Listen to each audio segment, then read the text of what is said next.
గ్రామాల అభివృద్ధికి రేవంత్ సర్కార్ ప్రాధాన్యం ఇస్తోందన్నారు కాంగ్రెస్ నేతలు. మంచి పనులు చేస్తేనే ప్రజలు ఆదరిస్తారన్నారు. రాష్ట్రంలో బీఆర్ఎస్ పని ఖతమైందని చెప్పారు.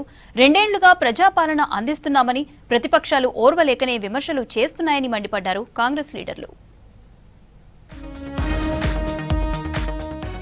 కొత్తగా ఎన్నికైన సర్పంచ్లు పార్టీలకు అతీతంగా గ్రామాల అభివృద్ధికి కృషి చేయాలన్నారు స్పీకర్ గడ్డం ప్రసాద్ కుమార్.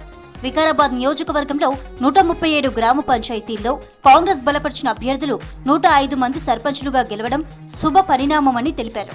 వికారాబాద్ జిల్లా కోటాలగూడ గ్రామంలో కొత్త సర్పంచ్ వార్డు మెంబర్లను సన్మానించారు స్పీకర్ ప్రసాద్ కుమార్. కాంగ్రెస్ పార్టీ బలపరిచిన అభ్యర్థులు 105 మంది గెలవడము, మరి కాంగ్రెస్ నుంచి రేబల్స్ 8-9 మంది గెలవడము, ఇది చరిత్ర, హిస్టరీ. దీనికి కారణం గ్రామాల్లో జరుగుతున్న అభివృద్ధి కార్యక్రమాలు. మరి వీళ్ళు ఇచ్చిన అవకాశం, నాకు ఎమ్మెల్యేగా ఇచ్చిన అవకాశము, ఈ రాష్ట్ర ముఖ్యమంత్రి ఇచ్చిన స్పీకర్ అవకాశము, ఈ రెండింటిని కలిపి తప్పకుండా ఈ 5 ఏళ్ల లోపల మంచి అభివృద్ధి, మంచి సంక్షేమ కార్యక్రమాలు అందరికీ అందే విధంగా చేస్తా. సర్పంచ్లు ప్రభుత్వ పథకాలు ప్రజలకు అందేలా చూడాలన్నారు ఎంపీ చామల కిరణ్ కుమార్ రెడ్డి. మంచి పాలన అందించకుంటే ప్రజలు ఆదరించారని చెప్పారు. యాదగిరిగుట్టలో ఆలేరు నియోజకవర్గంలో కాంగ్రెస్ సర్పంచులు, ఉప సర్పంచుల సన్మాన కార్యక్రమంలో పాల్గొన్నారు ఎంపీ చామల.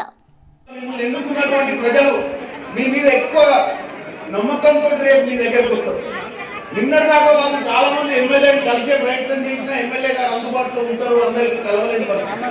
కానీ రేపటి నుంచి మీ దగ్గరికి అందరూ వస్తారు.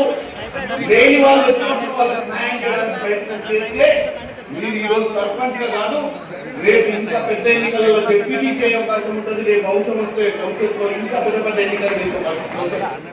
వరుస ఎన్నికల్లో ప్రజలు వాతులు పెట్టినా బీఆర్ఎస్ నేతలకు జ్ఞానోదయం కలగడం లేదన్నారు కాంగ్రెస్ ఎమ్మెల్యే నాగరాజు. ఎమ్మెల్సీ కవిత ప్రశ్నలకు సమాధానం చెప్పాలని బీఆర్ఎస్ నేతలకు సవాల్ చేశారు. కల్వకుంట్ల కుటుంబానికి సంస్కారం నేర్పించడం కష్టమన్నారు ఎమ్మెల్యే నాగరాజు.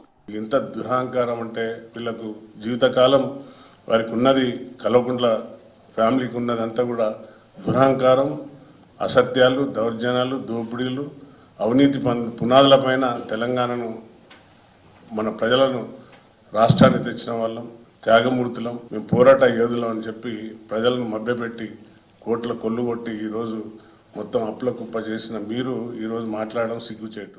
సర్పంచ్ ఎన్నికలతో బీఆర్ఎస్ పని ఖతమైందన్నారు ఫిషరీస్ కార్పొరేషన్ చైర్మన్ మెట్టు సాయికుమార్. కాళేశ్వరం పాపంలో కేసీఆర్ తో పాటు హరీష్ రావుకి కూడా భాగం ఉందని ఆరోపించారు. హరీష్ రావుకు బీఆర్ఎస్ లో ఏ పదవి లేదన్నారు.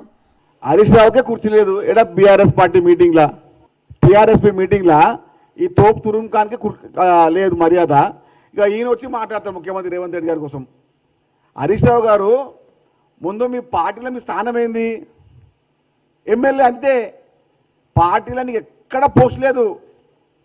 నువ్వు నా జనరల్ సెక్రటరీ కాదు, ఆ పార్టీలో పోలీస్ మెంబర్ కాదు, కనీసం అది బీఆర్ఎస్ ఎల్పీఓ టీఆర్ఎస్ ఎల్పీలో పోస్ట్ కూడా లేదు. ఇక అలాంటి హరీష్ రావు వచ్చి ఏం మాట్లాడతాడు రేవంత్ అన్న కోసం. త్వరలో అన్ని జిల్లాల్లో నారీ న్యాయ కార్యక్రమాలు నిర్వహిస్తామన్నారు మహిళా కమిషన్ చైర్పర్సన్ నేరెళ్ల శారద. మహిళల సమస్యల పరిష్కారంలో అలసత్వం వహించిన అధికారులపై చర్యలు తీసుకుంటామని చెప్పారు. హైదరాబాద్ కలెక్టరేట్లో జరిగిన నారీ న్యాయలో పాల్గొన్నారు నేరెళ్ల శారద.